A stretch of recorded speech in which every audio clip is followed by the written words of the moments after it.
La phrase complexe 2, les propositions subordonnées relatives. Tu as vu dans la vidéo précédente qu'il existe deux catégories de propositions, les propositions indépendantes, PI, et les propositions subordonnées, PS. Dans cette vidéo, nous allons parler de la proposition subordonnée relative, la PSR, que tu verras souvent en français. La proposition subordonnée relative, PSR, ne peut pas exister toute seule. Elle doit être associée à une proposition indépendante, qui est la proposition principale, on l'appelle PP.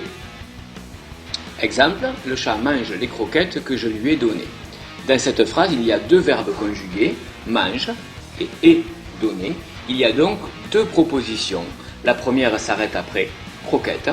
Première proposition, le chat mange les croquettes. Deuxième proposition, que je lui ai donné.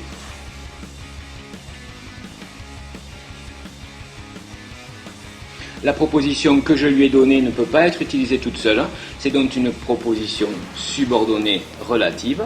L'autre proposition, le chat mange les croquettes, peut être utilisée toute seule, c'est une PI, mais comme elle est associée à une PSR, on l'appelle PP, proposition principale. Regarde ce deuxième exemple, nous regardons la voiture qui arrive dans le virage. Également, deux verbes conjugués, regardons, arrive. Donc c'est une phrase complexe avec deux propositions. Tu dois couper juste avant le qui. La première proposition, nous regardons la voiture, peut être utilisée toute seule. La deuxième, qui arrive dans le virage, ne peut pas se dire toute seule. Donc cette deuxième est une proposition subordonnée relative. La première proposition qui peut être dite toute seule est une proposition indépendante, PI.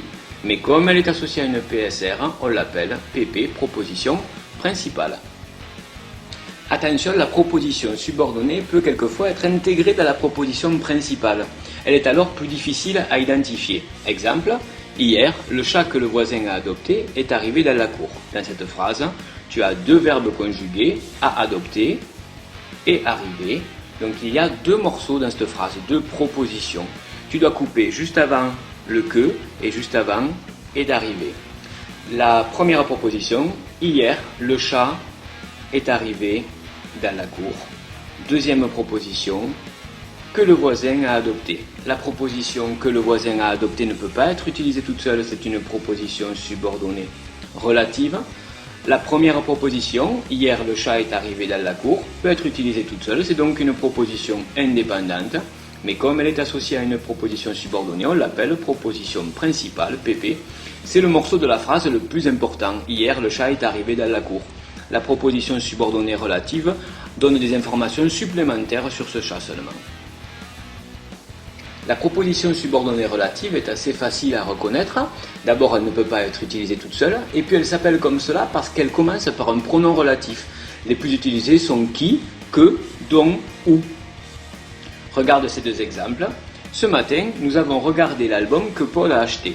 La proposition subordonnée relative que Paul a acheté est introduite par le pronom relatif que. Deuxième exemple, j'adore visiter le village où tu as grandi. La proposition subordonnée relative où tu as grandi est introduite par le pronom relatif où.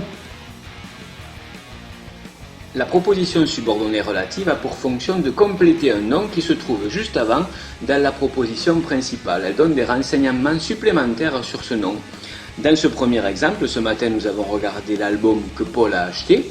Elle est complément du nom album. On a des renseignements supplémentaires sur cet album. Nous savons que c'est l'album que Paul a acheté. Deuxième exemple, j'adore visiter le village où tu as grandi. La proposition subordonnée relative où tu as grandi est complément du nom village. Elle donne des renseignements supplémentaires sur ce village. Ce n'est pas n'importe quel village, c'est le village où tu as grandi.